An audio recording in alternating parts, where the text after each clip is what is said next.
Bonsoir à toutes et à tous. L'opération Passerelle continue. Nous avons maintenant le plaisir d'accueillir Denis Lapère, qui est directeur de Télécom École de Management. Bonjour et bonjour à tous les internautes. Alors, si vous êtes prêts, on va tout de suite prendre une première question d'internaute. Vous êtes là pour ça. Je suis prêt. Donc, ce sera une question de Clara. Clara qui vous dit « Je ne connais pas très bien votre école. Pouvez-vous nous la présenter brièvement en insistant notamment sur ses atouts ?» Oui, bien bonjour Clara. Alors, notre école, je vais développer 2 ou 3 spécificités de notre école. La première spécificité que je pourrais développer, c'est que c'est une école publique. C'est une école publique qui dépend du ministère de l'économie. Donc ça lui donne un certain nombre de spécificités, notamment, et on sera peut-être amené à en reparler un petit peu plus tard, concernant les droits de scolarité. Le fait que nous sommes une école publique fait que nous avons des droits de scolarité moins élevés que la plupart des autres écoles. La deuxième spécificité que je peux évoquer, c'est que l'école est jumelée à une école d'ingénieurs, c'est-à-dire que nous avons une école sœur qui est une école d'ingénieurs, et que, bien évidemment, ça permet aux étudiants qui sortent de notre école d'avoir une double culture, c'est-à-dire une culture managériale, celle que nous enseignons, et la culture scientifique, qui est celle de l'école d'ingénieurs. Et c'est une spécificité qui est particulièrement appréciée du monde de l'entreprise, car les étudiants qui sortent de chez nous sont capables de dialoguer avec les gens des bureaux d'études, les gens de fabrication, ce qui n'est pas forcément évident pour tout le monde. Voilà les 2 spécificités que je peux développer. Il y en a d'autres. Il est évident que nous sommes plus dans le monde des technologies. Les étudiants qui viennent chez nous sont formés aux technologies, et vous savez que maintenant les disciplines du management intègrent énormément les technologies. Je vous donne un très bref exemple, c'est qu'aujourd'hui, si vous faites du marketing, il est totalement impensable de faire du marketing sans savoir ce que c'est qu'une base de données. Eh bien, les étudiants qui sortent de chez nous savent plutôt mieux que ceux qui sortent de toutes les autres écoles ce que c'est qu'une base de données. Et ça aussi, ça tient au fait que nous sommes très proches d'une école d'ingénieurs. J'aurais bien d'autres exemples à développer, mais je pense que pour l'instant, ça suffit. Voilà ce qui peut caractériser très brièvement notre école. D'accord. Si vous deviez ne mettre en avant que quelques spécificités, ça ce serait sont celles-là ces 3-là que vous retiendriez. Exactement. D'accord. Donc le public, la proximité avec l'école d'ingénieurs et l'orientation technologique des enseignements de management. Voilà, donc c'est 3 dimensions qu'on ne retrouve dans aucune autre école du groupe Passerelle. Absolument. Très bien. Donc c'était pour répondre à Clara. Alors, nous avons une question de Véronique, à laquelle vous avez déjà en grande partie répondu. Quelles sont vos spécificités? Donc, vous en avez cité quelques-unes, alors est-ce que vous pouvez en donner d'autres? Eh bien, oui, des spécificités, on en a plusieurs. D'abord, bonjour à Véronique et merci de sa question. Les spécificités que je viens d'évoquer, c'est effectivement notre orientation technologique. Je dis toujours que nous enseignons le management à travers la technologie ou la technologie à travers le management, comme on veut. Une spécificité qui n'est pas neutre et qui plaît beaucoup à nos étudiants, c'est que nous avons une vraie vie de campus. C'est-à-dire que nous sommes localisés à Évry, sur un campus verdoyant. Les étudiants vivent sur le campus et ont une vraie vie de campus, je dirais, à l'américaine. Ils peuvent y vivre, il y a des chambres, il y a 800 chambres, 780 je crois pour être très précis. Et donc les étudiants sont particulièrement, gardent de très très bons souvenirs de leur vie sur le campus. Voilà une spécificité que je peux développer en dehors des enseignements. Une autre spécificité, je crois, qui caractérise bien notre école, c'est le nombre et la diversité des associations étudiantes. Nous avons, je crois, plus de 50 associations. Alors évidemment, je ne vais pas vous les citer toutes, mais les 50 associations recouvrent à peu près tout ce que l'on peut envisager, imaginer. Ça va évidemment du sport au loisir, à la culture, au théâtre. Nous avons des associations plus particulières sur le caritatif, par exemple. Enfin, je ne vais pas vous les citer toutes, mais je crois que c'est, pour être très précis, 54 associations, dont certaines sont assez représentatives de l'école. D'accord. Bon. Voilà quelques spécificités que je peux évoquer ici. Ça répond quand même assez largement à Véronique. Alors, question plus pratique de Soso. C'est quoi les accréditations? Mes parents me disent de faire attention à ça pour mon choix d'école, mais je ne sais pas ce que c'est. Bon, alors je vais essayer d'expliquer ça simplement. Les accréditations, c'est le fait qu'aujourd'hui, les écoles de management tirent leur légitimité d'un certain nombre de critères Pour la plupart des accréditations, il y en a 10. Je vais en citer quelques-uns. La qualité des locaux, la qualité des étudiants. La qualité des étudiants, c'est-à-dire le recrutement des étudiants. Est-ce qu'il est sérieux? Quel est le niveau des étudiants que nous recrutons? Le niveau des professeurs. Combien nous avons de professeurs?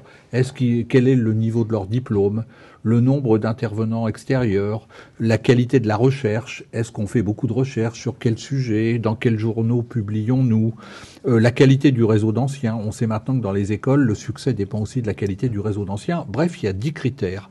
Et les accréditations, je dirais que pour reprendre une expression assez souvent employée ces derniers temps, c'est un peu comme les agences de notation pour les banques ou pour les États. Ça veut dire qu'une école se soumet à un organisme d'accréditation qui vient et qui vérifie que l'école a des locaux adaptés pour faire de l'enseignement, qu'elle recrute des bons étudiants, qu'elle a des bons professeurs, qu'elle fait une bonne recherche, qu'elle a, je sais plus ce que j'ai dit, un bon réseau d'anciens, je crois que je l'ai dit. Donc il y a 10 critères. Et lorsque vous êtes satisfaisant sur ces 10 critères, l'organisme en question vous donne son accréditation. Alors, ce qu'il faut comprendre aussi, c'est que les critères ne se compensent pas. C'est-à-dire que si on dit dans une école, pour être accrédité, il y a 10 critères, vous pouvez pas être très bon sur un et très mauvais sur un autre. C'est-à-dire que si vous êtes, admettons, très bon en pédagogie, en enseignement, si vous êtes très mauvais en international, ça compense pas. C'est-à-dire qu'il faut être bon sur les 10.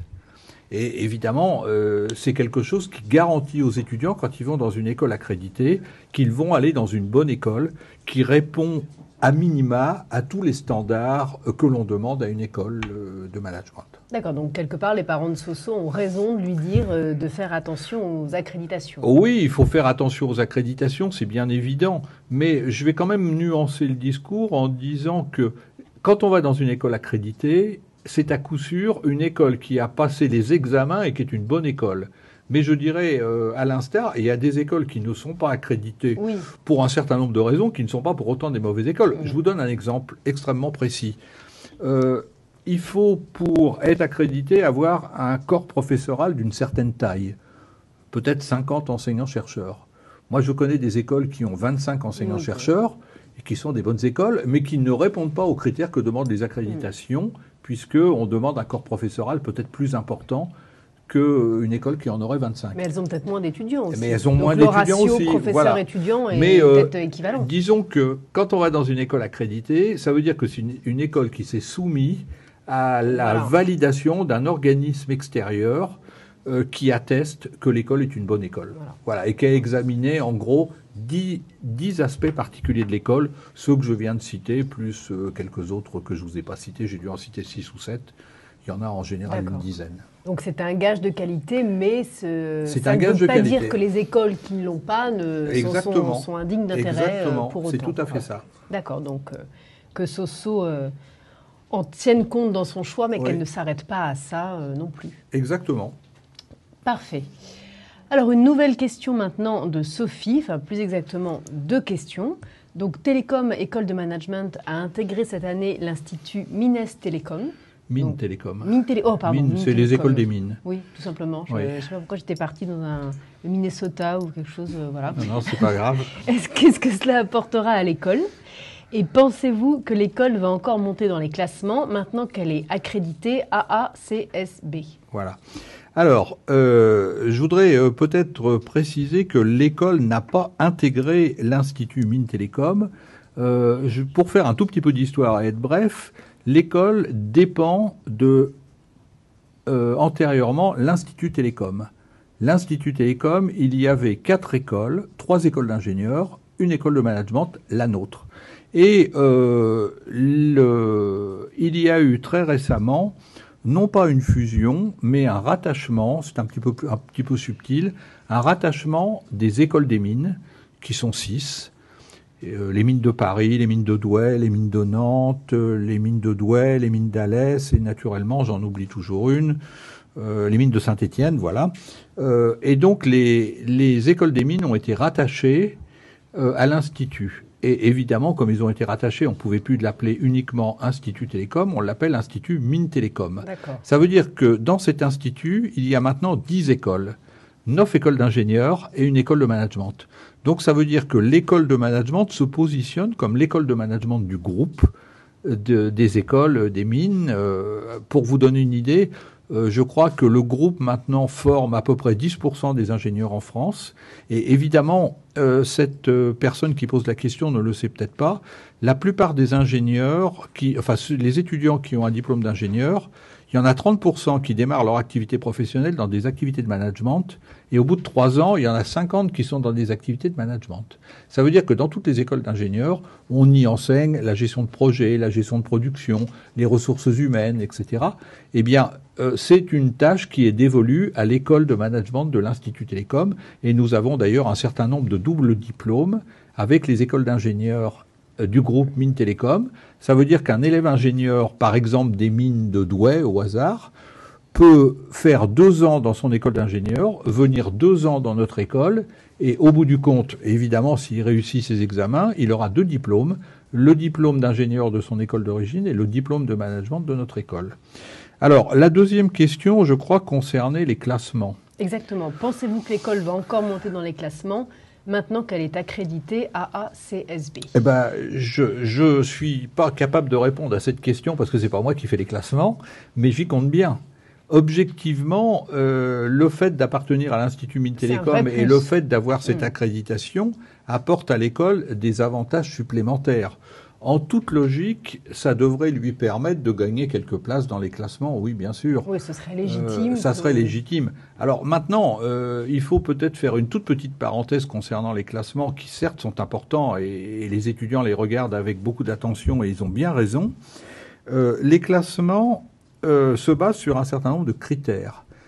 Il faut savoir que nous, notre école, et c'est un choix, est une école qui est petite par la taille. C'est-à-dire que nous recrutons moins d'étudiants que la majorité des écoles. Aujourd'hui, on a des promos, on recrute par promo 250 à 300 étudiants, alors que beaucoup d'écoles de confrères recrutent 450, 500 étudiants. Alors évidemment, un classement qui va tenir compte du nombre va évidemment avantager les grandes écoles, les grosses écoles. Mais je vais vous donner 2 exemples précis. Les classements, par exemple, qui valorisent les salaires à la sortie des écoles nous placent très bien. Je crois qu'on est régulièrement, depuis de nombreuses années, dans les 10 premiers. Et je crois que cette année, j'ai plus ça tout à fait en tête, mais on était 5/6e. C'est-à-dire que les étudiants qui sortent de notre école, dans le classement des meilleurs salaires, l'école est classée 5/6e. Par contre, si on fait un classement sur le nombre d'étudiants recrutés, on va peut-être être 20e ou 25e parce que nous avons décidé de recruter 250 étudiants alors que la majorité en recrute 400.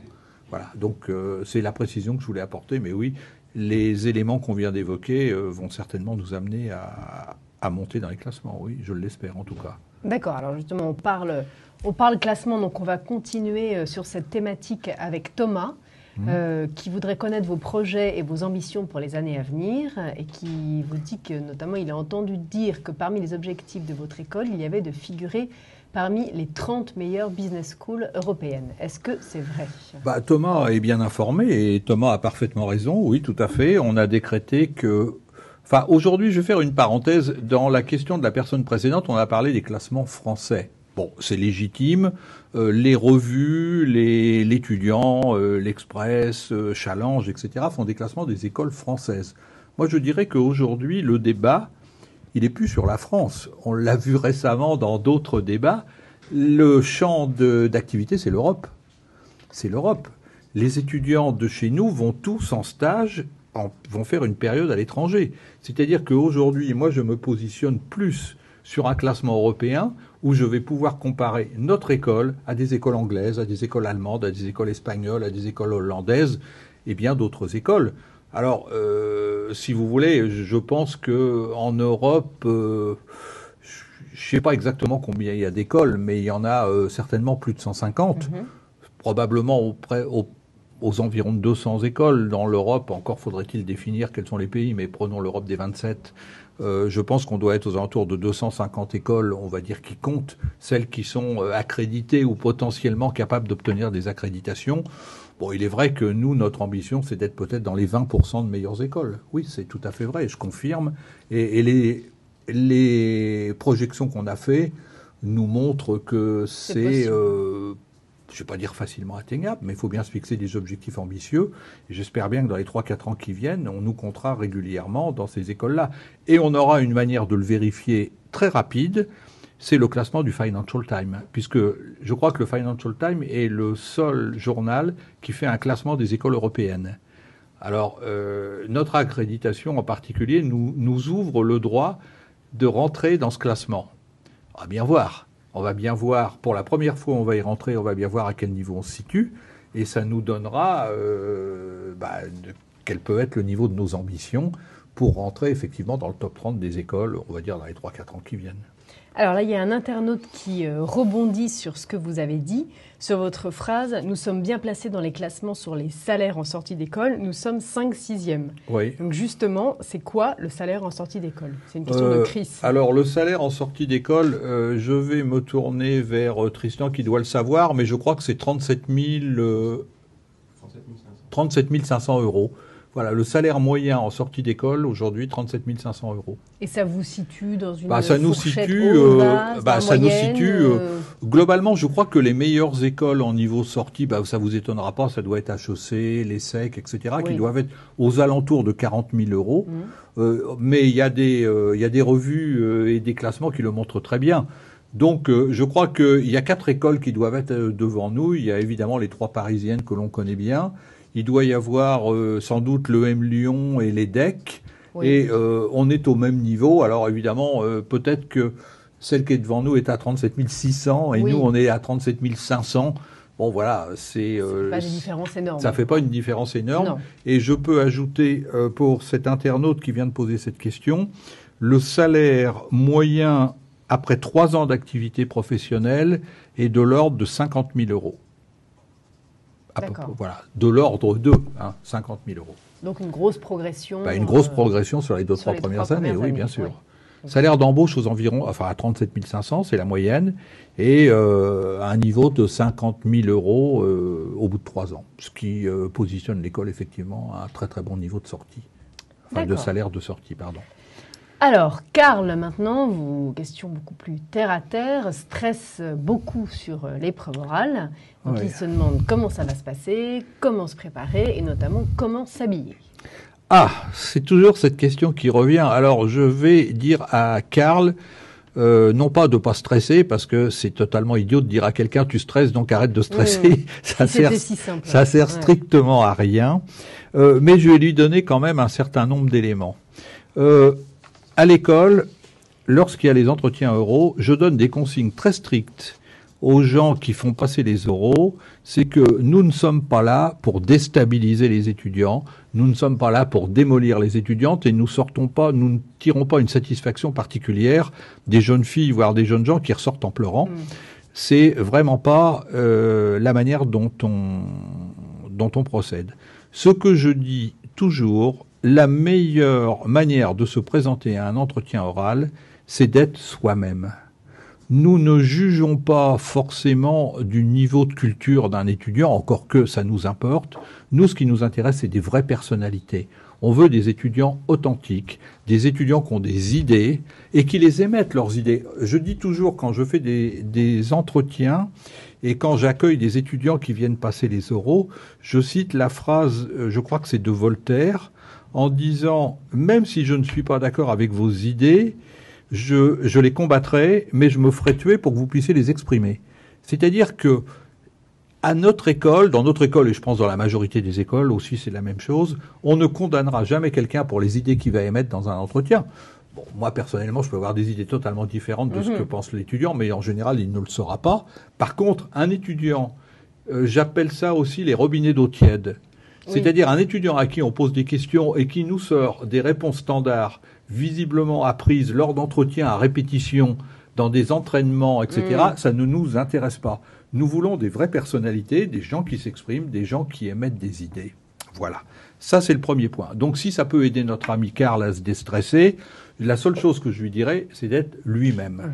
Bon, alors il dit comment s'habiller. Bah, ça vaut pour la tenue aussi. Ça vaut pour la tenue. Je peux pas dire, si vous voulez, je vais être très clair. Il y a des étudiants qui viennent en entretien. Visiblement, ils se sont achetés un costume, une chemise, une cravate la veille, ou ils ont emprunté celui de leur petit frère ou de leur grand frère. Ça leur va qu'à moitié bien, et on sent qu'ils sont pas à l'aise dans leur costume. Moi, quelqu'un qui vient, alors évidemment, il faut être correct, il faut être propre. Moi, j'ai jamais, à l'école, on n'a jamais condamné quelqu'un qui avait les cheveux longs, on n'a jamais condamné quelqu'un qui avait les cheveux courts. Bon, s'il a les cheveux sales, on préfère éviter, et s'il peut se les nettoyer, c'est aussi bien.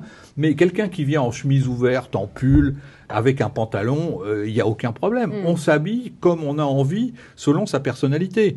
Je peux faire une toute comparaison. Il y a des étudiants, quelquefois, qui viennent me voir pour aller à un entretien d'embauche et qui me disent comment est-ce qu'il faut que je m'habille pour aller à un entretien d'embauche. Bah, je leur dis ça dépend dans quelle boîte vous décidez d'aller. Si vous allez chez IBM, je vous recommanderais de mettre un costume strict, bleu marine, gris, une chemise blanche et une cravate. Là, vous n'aurez pas de problème. Maintenant, si vous voulez aller dans une agence de pub, bah, essayez d'avoir un costume peut-être un peu plus décontracté. Et puis, il y a une meilleure solution, c'est que quand vous voulez aller à un entretien, passez-y quelques jours avant, restez quelques minutes devant la porte, puis vous regardez les gens qui rentrent, les gens qui sortent, comment ils sont habillés. Si vous voulez rentrer chez Euro et RSCG, bah, vous vous habillerez pas pareil que si vous voulez rentrer chez IBM. Bah, à l'école, c'est pareil. Nous ne jugeons pas les gens sur la qualité de leur costume. C'est pas parce que quelqu'un aura un beau costume bien coupé qu'il sera pris, et c'est pas parce que quelqu'un viendra avec un jean. Encore une fois, une tenue convenable, une tenue correcte. Il faut pas venir. Mais on ne se déguise pas non plus. Voilà, il faut pas se déguiser. Donc, c'est pas la peine de se mettre dans les frais pour se payer un beau costume. C'est pas ça qui fera qu'on prendra quelqu'un qu'on le prendra pas. Non, il vaut mieux préparer son discours. Il vaut mieux, oui, enfin préparer. Oui, mais pas trop. Je suis d'accord avec vous. Pas trop. Il faut préparer incontestablement parce qu'on est plus à l'aise quand on a préparé. Mais si la préparation, j'allais dire, annule la spontanéité, c'est pas bon non plus. On a envie de gens spontanés, on a envie de gens qui répondent. Moi, une question que je pose toujours en entretien, ou presque toujours, je dis, mais qu'est-ce qui vous révolte? Dans la vie de tous les jours, qu'est-ce qui vous révolte? Pourquoi sortiriez-vous votre drapeau? Voilà, c'est des questions. Et moi, j'ai pas envie de gens qui ont préparé ça à l'avance et qui me sortent une réponse toute faite qu'ils ont déjà dit dans 10 écoles où ils sont passés avant. Donc, moi, ce que je recommande, c'est spontanéité, puis laisser entrevoir sa personnalité. Il faut se déboutonner un peu, si vous me permettez l'expression. Il faut montrer qui on est. Je vois des étudiants, c'est des vrais carapaces. On peut pas rentrer dedans. Ils sont lisses comme... alors, ils ont été complètement briefés. Oui, mais ceux-là, j'ai pas vraiment envie de les prendre. Pas d'intérêt. Voilà, c'est aussi simple que ça. Alors, si ça peut déstresser Karl, tant mieux. Hein. Je ne sais pas si ça va le rassurer ou l'inquiéter, mais enfin, en tout cas, ça s'il vient chez nous, qu'il vienne comme il est, spontané, qu'il nous montre sa vraie personnalité, et puis voilà. Voilà, donc message reçu pour Karl. Alors, question d'Élodie. Bon, là encore, vous l'avez déjà un petit peu dit, mais peut-être citer des qualités concrètes. Donc, quelles sont les qualités que vous recherchez principalement chez les candidats postulant lors de l'entretien? Alors, vous avez parlé de spontanéité, les qualités, j'allais dire, on veut des vraies personnalités. Alors, est-ce que c'est une qualité d'avoir une personnalité? Je veux dire, on aime bien les gens spontanés, on aime bien les gens créatifs. On aime bien les gens. Chez nous, oui, il y a quelque chose. Alors, je sais pas si je dois le dire et si ça va faire une bonne publicité pour l'école auprès des étudiants, mais tant pis, autant que je le dise maintenant. On aime bien les gens qui travaillent, parce que dans notre école, on travaille. On a toujours tendance à dire que les écoles de commerce, c'est des écoles de glandeurs, si vous me permettez l'expression, et que globalement, quand on a fait ces classes prépa, etc., on arrive dans une école et puis on se relâche. Eh ben, chez nous, c'est pas tout à fait comme ça. Et nous, on aime bien regarder un peu le parcours des gens, comment ils ont travaillé lorsqu'ils étaient au lycée, comment ils ont travaillé en prépa, parce que il y a quand même une dose de travail à faire. Nous, on aime bien les étudiants, et heureusement d'ailleurs, on les connaît bien.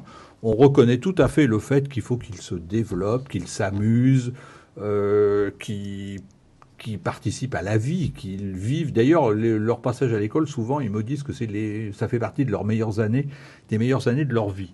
Mais il faut travailler aussi. Donc, on regarde que les étudiants sont des travailleurs et qu'ils ont la capacité à faire ce qu'on leur demande. C'est pas inhumain, mais il y a du travail.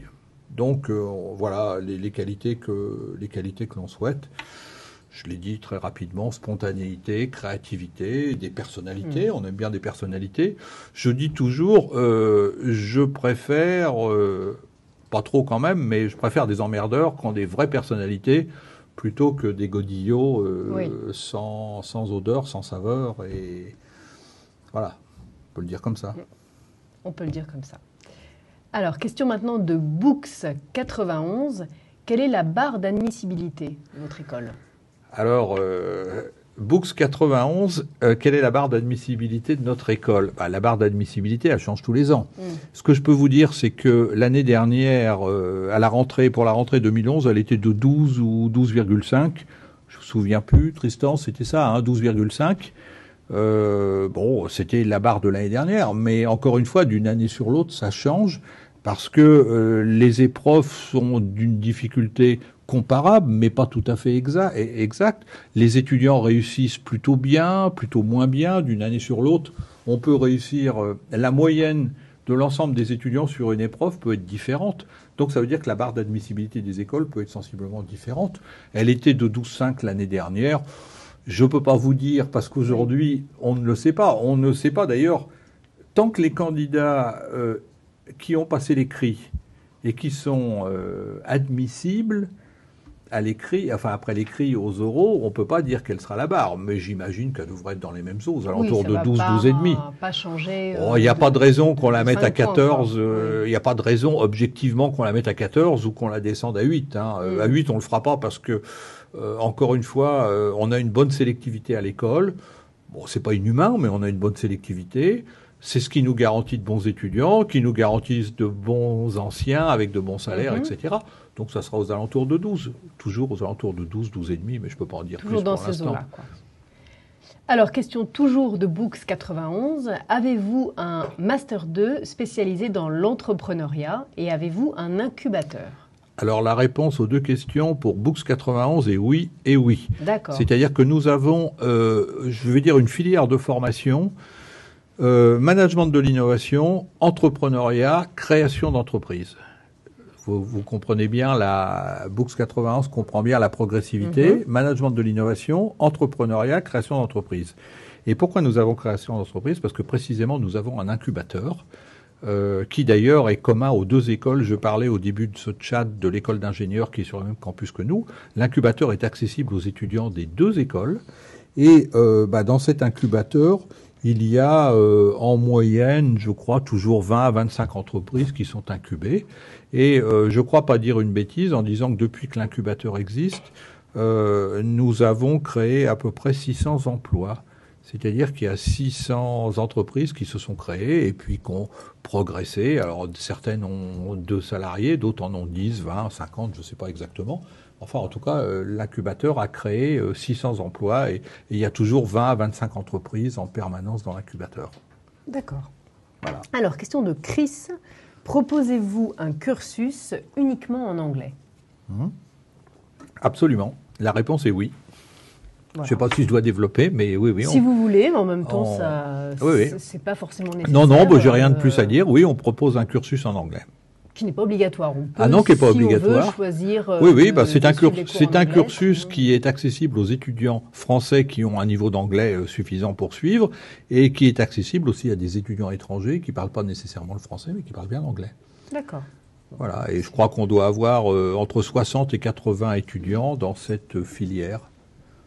Voilà, c'est une classe, il y a plusieurs classes, mais cette filière a 80 étudiants à peu près. Très bien. La question de Faille, les étudiants peuvent-ils partir à l'étranger et faire de l'apprentissage ? Alors, je ne sais pas s'il veut dire faire de l'apprentissage à l'étranger ou partir à l'étranger et faire de l'apprentissage séparément. Alors, c'est une question complexe. Les étudiants peuvent faire de l'apprentissage et partir à l'étranger à la condition aujourd'hui qu'ils fassent l'apprentissage uniquement en M2, c'est-à-dire en 3e année. Parce que les contraintes de l'apprentissage font qu'ils doivent être diplômés à la fin de leur période d'apprentissage. Et dans nos conditions, pour avoir le diplôme, il faut aussi avoir fait sa période à l'étranger. Alors c'est parfois difficilement compatible pour les raisons que je viens d'indiquer. Alors, il y a des entreprises relativement peu nombreuses, mais il y en a qui envoient les apprentis à l'étranger. Dans des filiales, la BNP, Orange, on a des étudiants chez Orange qui vont faire une période à l'étranger, à Londres ou ailleurs. La BNP, Peugeot, enfin, je n'ai pas tout à l'esprit. Donc, bien évidemment, ça peut se faire. Ouais. Et on est en train de réfléchir d'ailleurs à faire évoluer le cursus pour que les étudiants puissent faire apprentissage en M1, M2 et en même temps le déplacement à l'étranger, ce qui est un peu difficile aujourd'hui. Pas impossible, mais difficile. D'accord. Donc ça peut se faire, mais oui, c'est pas la chose la plus courante. M1, M2 plus la période à l'étranger, c'est compliqué. Sachant que nous, pour la période à l'étranger, on exige un semestre. Et contre toute logique, un semestre dans les écoles, c'est 4 mois et non 6. Donc on exige qu'ils aient au moins 4 mois à l'étranger. Donc c'est un peu compliqué de caser tout ça dans le cursus. D'accord. Alors maintenant, question sur les relations avec les entreprises. Donc question de Zara. Avez-vous des liens avec les entreprises et est-ce que c'est facile pour vos étudiants de trouver des stages ? Alors, la réponse est oui, nous avons des relations avec les entreprises et je n'imaginerais même pas qu'une école puisse ne pas avoir de relations avec les entreprises. Alors, oui, je ne vais pas citer les entreprises, mais on a un service relations entreprises qui est assez performant. Beaucoup d'entreprises viennent sur le campus pour recruter des étudiants, offrir des stages. On a des manifestations, dont une en particulier qui est maintenant relativement célèbre, qui s'appelle le Forum Télécom, où, contrairement à son nom, il n'y a pas que des entreprises de télécom, il y a des banques, il y a des SS2I, il y a énormément d'entreprises. Là, je crois que le dernier forum, il y avait plus d'100 d'entreprises qui étaient présentes. Et nous avons, j'allais dire tant mieux, mais nous avons beaucoup plus d'offres de stages que nous pouvons en fournir pour les étudiants. Nous avons des entreprises qui nous demandent des étudiants et on n'a pas assez d'étudiants pour ces entreprises parce que, je sais pas, on a tous les ans peut-être 300 étudiants qui partent en stage et peut-être qu'on a 1000 offres de stage. Ouais. Voilà, donc c'est plutôt facile de trouver des stages. C'est facile de trouver des stages. Je mets quand même une petite nuance parce que trouver un stage, nous on essaye de faire en sorte que les étudiants trouvent un stage qui leur convient, un stage adapté dans un secteur d'activité qui leur convient, à un niveau de job qui leur convient. Nous, j'ai rien contre ces métiers-là, il ne faut pas qu'on se méprenne, mais des magasiniers dans la grande distribution, c'est pas tellement notre vocation. Et il y a des offres de stage dans ce domaine-là, mais on déconseillera à des étudiants d'aller faire ce type de stage. Bon, s'il veut, il fait, mais on déconseillera. C'est-à-dire qu'on essaye de les guider. Dans les stages, comme toujours, il y en a des plus intéressants que d'autres. On essaye de les guider vers des stages aussi intéressants que possible et qui correspondent à leur personnalité, à leur projet. Bien sûr. Mais en tout cas, vous avez quand même un vivier d'offres assez important. Largement plus important qu'on a d'étudiants. Bon. Alors, en quoi consistent les juniors entreprises ? Donc, c'est une précision demandée par Hatchoum.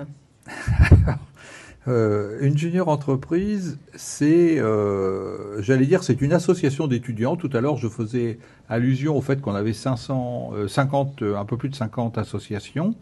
Eh bien, une junior entreprise, c'est des étudiants qui proposent à des entreprises de faire des études, par exemple, des études marketing, des études financières, des études de toutes sortes, pour des entreprises, évidemment, rémunérées.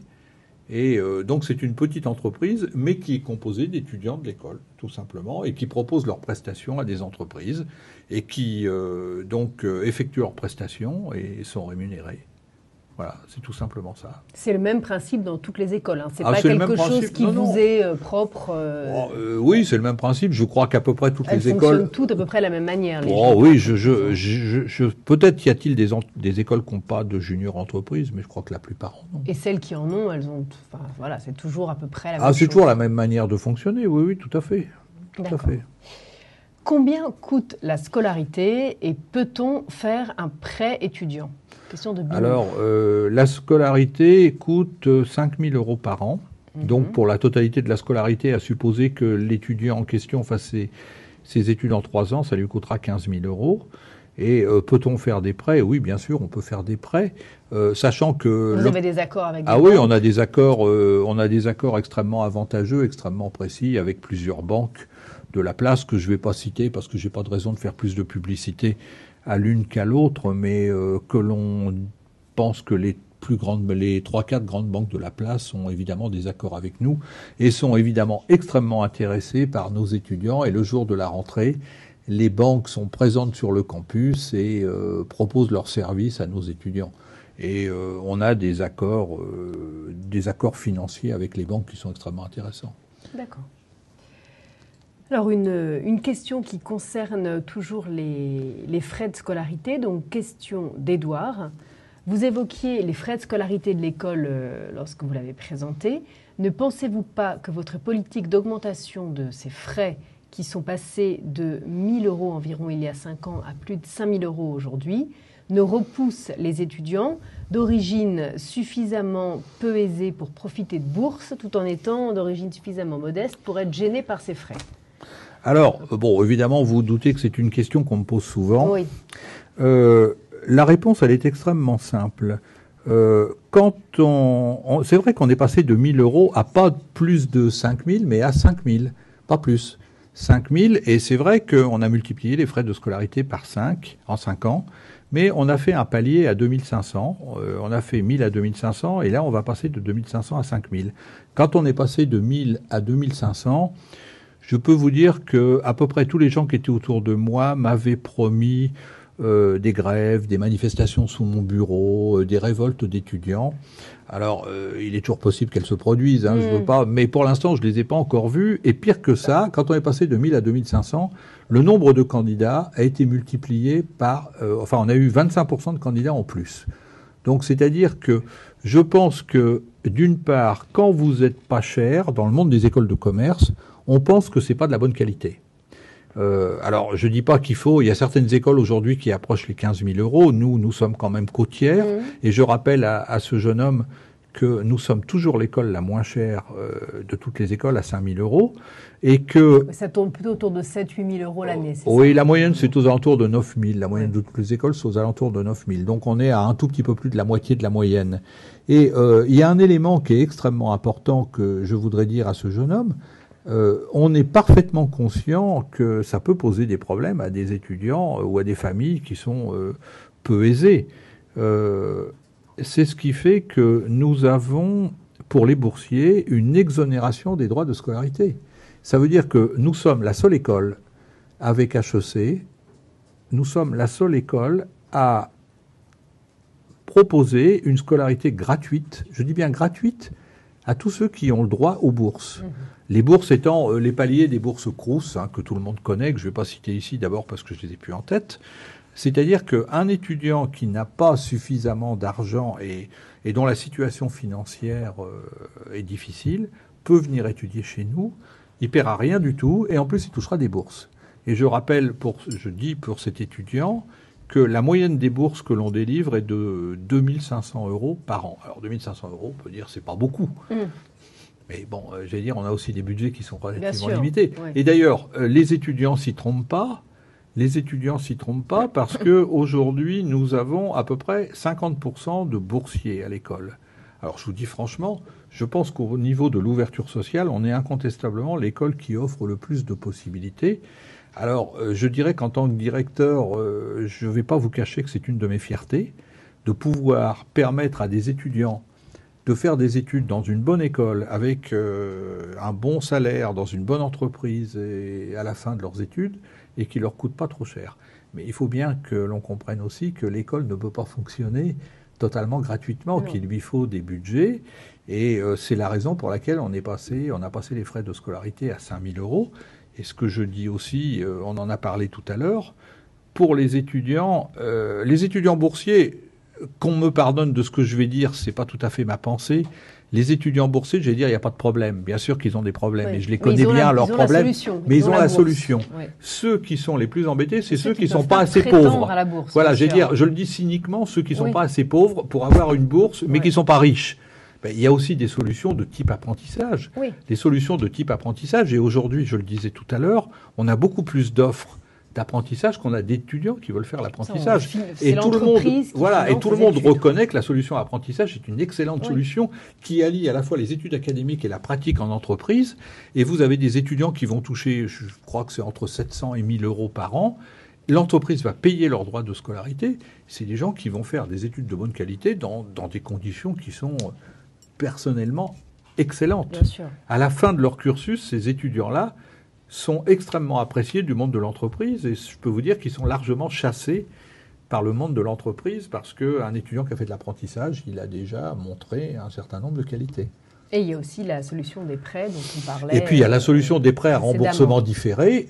Les prêts à remboursement différé, c'est-à-dire que on touche de l'argent quand on est étudiant et on rembourse quand on a trouvé un job dans les années qui suivent la sortie de l'école.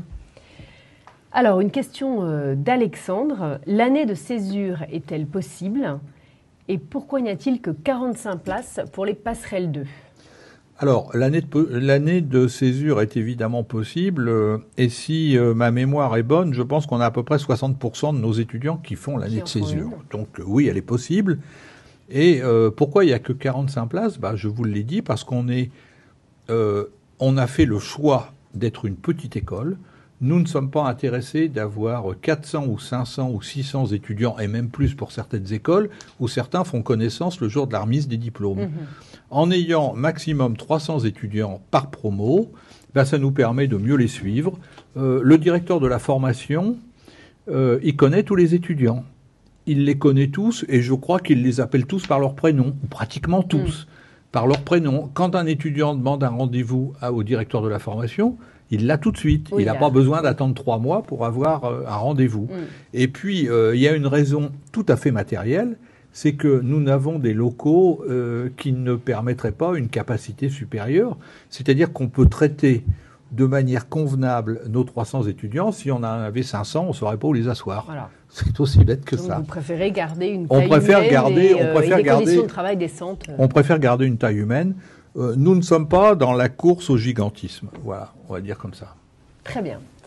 Alors, encore quelques questions, mais là, il va vraiment falloir aller très vite puisque le chat touche à sa fin et on doit laisser la place à l'école suivante. Donc, question de Victorien. Le problème, c'est que sa question est très longue, donc je suis très intéressée par votre école. En plus d'être publique, elle est axée, comme vous venez de le dire, sur les nouvelles technologies. J'ai cru comprendre au dernier chat avec vous que les banques étaient très intéressées par le profil de vos étudiants. À part les banques, dans quel domaine le profil de vos élèves est-il un atout? Alors, les sociétés, essentiellement les cabinets de conseil et les SS2I sont les entreprises qui recrutent le plus de nos étudiants. Alors, je vais citer 2 ou 3 exemples, ce qui n'est pas limitatif, mais des entreprises bien connues comme Accenture, comme Deloitte, qui sont des grands cabinets très connus, de conseil, recrutent énormément d'étudiants de chez nous.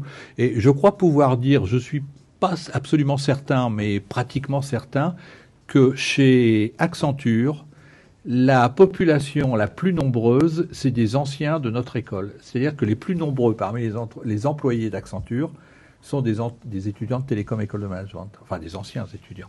D'accord. Alors, dernière question de Chris. Quels sont, par exemple, le type d'association que vous avez au sein de l'école? Donc, quelques exemples d'associations. Et j'en profite aussi via cette question pour vous demander si vous accordez de l'importance au sport. Alors, je vais répondre à la fin de la question avant de commencer. Oui, on accorde de l'importance au sport puisque, je l'évoquais en début d'entretien, nous sommes sur un campus sur lequel il y a des terrains de sport. Il y a 3 terrains de tennis, il y a un gymnase, il y a un terrain de beach volley, et puis il y a une salle de musculation, une salle de gym, et nos étudiants ont aussi accès aux installations de la ville d'Évry, la piscine, la patinoire, etc. Alors oui, on accorde de l'importance, et je crois que si on regarde bien, on doit être à peu près la seule école à avoir dans notre corps professoral un prof de gym. Un prof de sport. On a un prof de sport dans l'école, ce qui peut paraître surprenant, mais on a fait le choix d'avoir un prof de sport. Ça, c'était la réponse à la deuxième partie de la question, mais j'ai oublié la première. La première partie, c'était des exemples d'associations que vous avez des au exemples, sein de l'école. des exemples, j'en ai cité. On a parlé de la junior entreprise. On a un BDE, on a un BDE, on a une association sportive, oui. On a une association ou plusieurs humanitaires, on a une association qui fait du théâtre, enfin de l'art, du théâtre. On a des associations. Il y a une association, un club de magie. Des gens qui s'entraînent à faire de la magie. Pourquoi pas, c'est original. On a aussi une association de gens qui font, alors c'est assez amusant, de la revente de vêtements vintage. D'accord. Alors, ils achètent ou ils retrouvent des vêtements, ils les revendent à d'autres. Alors, je voudrais pas paraître sexiste, mais je crois que c'est assez filles. Je crois que c'est les filles qui sont assez intéressées. C'est une association qui marche bien. On a des associations, alors je peux pas en citer d'autres. Je crois qu'on a une qui s'intéresse aussi aux aspects pliage, l'origami, je crois que ça s'appelle. Ça me vient, je le dis comme ça me vient. Il y en a plein. On a une association aussi une association qui fait de l'informatique. D'accord. Une association où ils construisent des programmes informatiques, c'est normal dans notre école, ils font de la connexion d'ordinateurs, ils font des expériences dans ce domaine-là. On a une association aussi qui organise le gala. Tous les ans, on a un gala. Alors, l'association qui organise le gala. Donc plein de choses, voilà. Il va malheureusement falloir s'arrêter pour laisser la place à l'ESC Amiens qui viendra prendre la parole d'ici quelques minutes. Bienvenue. Donc un rapide mot de conclusion. Alors le rapide mot de conclusion, il va être très simple. J'allais dire, j'espère que tous les étudiants qui ont été à l'écoute de ce chat ou qui vont l'être dans les versions peut-être différées, il y en aura, bien sûr. Seront attentifs et peut-être intéressés par ce qu'on leur a dit. On espère les accueillir pour venir passer des oraux sur le campus d'Evry. Et puis, je dirais même mieux que ça, on espère les accueillir comme étudiants à l'école. Je peux leur garantir que ça sera probablement les meilleures années de leur vie qui passeront sur le campus ici et ils seront accueillis par des étudiants qui sauront les convaincre de cela beaucoup mieux que moi. Parfait. Eh bien, merci beaucoup pour le temps que vous nous avez consacré. Et donc, rendez-vous à 18h maintenant avec l'ESC Amiens sur l'opération Passerelle ESC. Merci à vous.